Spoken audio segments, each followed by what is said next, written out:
Bonjour à tous, bienvenue sur la nouvelle chaîne Débuter en bourse. C'est aujourd'hui le top départ. Dans cette vidéo, nous verrons le broker sur lequel je me suis inscrit, la stratégie que je vais utiliser et enfin l'ETF sélectionné. On va commencer par l'avertissement. Je ne suis pas conseiller financier, vous l'aurez bien compris, et cette vidéo n'a pas pour but de vous proposer un placement financier ou un quelconque conseil d'achat, mais a uniquement un objectif de partage. Vous restez responsable de vos investissements. Côté broker, j'ai choisi Fortuneo. C'est celui qui paraissait être le juste milieu entre les frais appliqués et l'outil facile à prendre en main.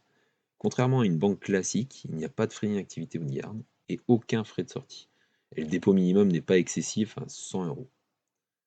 Afin d'être le plus clair possible, j'ai simulé l'achat d'une action Total Energy. Les frais sont de 18 centimes, soit 0,30% pour une action qui vaut 60 euros. Encore une fois, si vous comparez avec votre banque, vous avez de grandes chances que le taux soit plus élevé.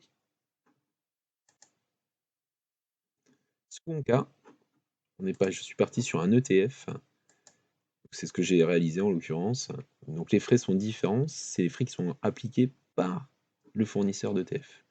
Donc là, en l'occurrence, celui de BNP Paribas pour le S&P 500 serait sur 0,15%, soit 3 centimes d'euros pour un ETF à 22,40 €.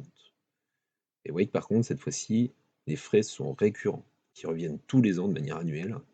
La première année, on sera à 0,15%, donc soit 3 centimes d'euros. Enfin, au bout de 3 ans, on sera toujours à 0,15%, on va arrondir un petit peu à 10 centimes d'euros. Sur 50, 17 centimes d'euros pour un ETF. Il est important de regarder les frais de gestion lorsque l'on choisit son ETF. Et maintenant, l'offre de parrainage. Actuellement, c'est 130 euros à condition d'ouvrir un compte titre, un PEA ou un PEA PME. Il faudra également réaliser un versement initial de 1000 euros pour bénéficier de l'offre.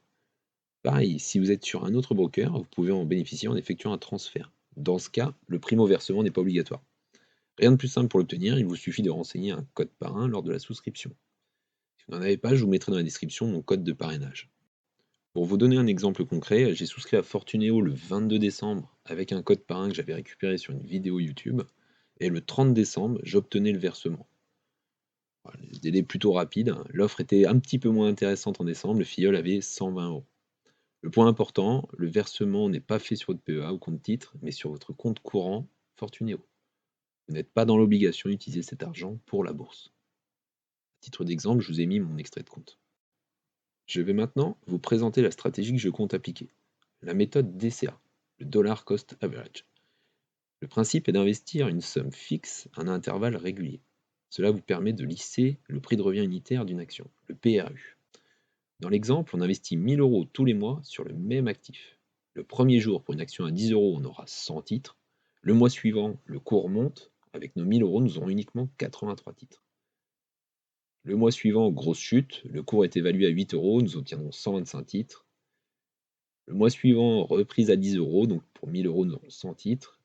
Légère évolution encore, pour l'action passe à 11 euros, on aura 91 titres.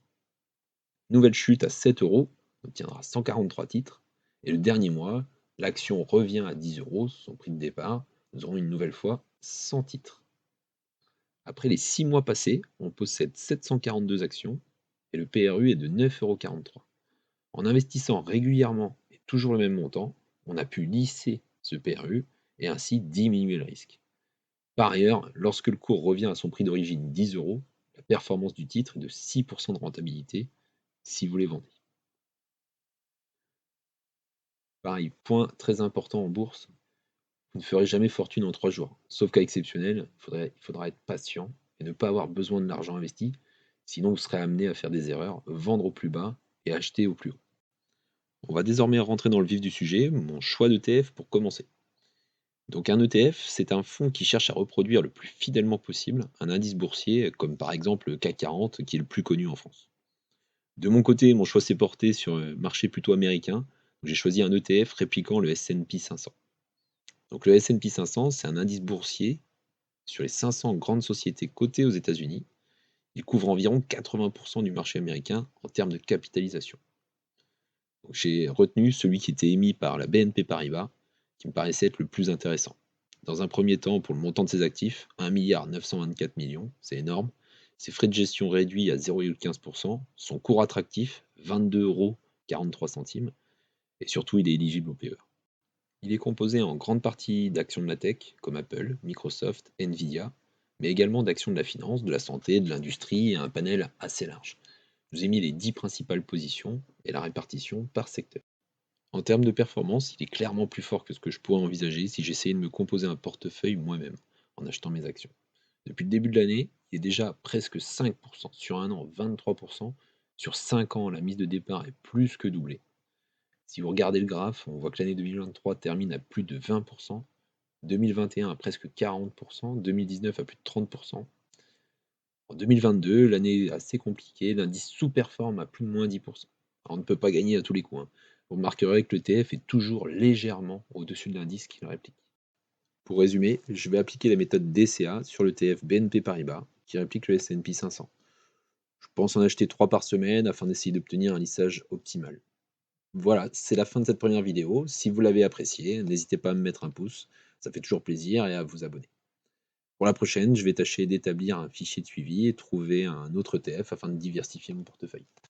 Certainement un sur les pays émergents ou sur les sociétés en Europe. A très vite dans la prochaine vidéo.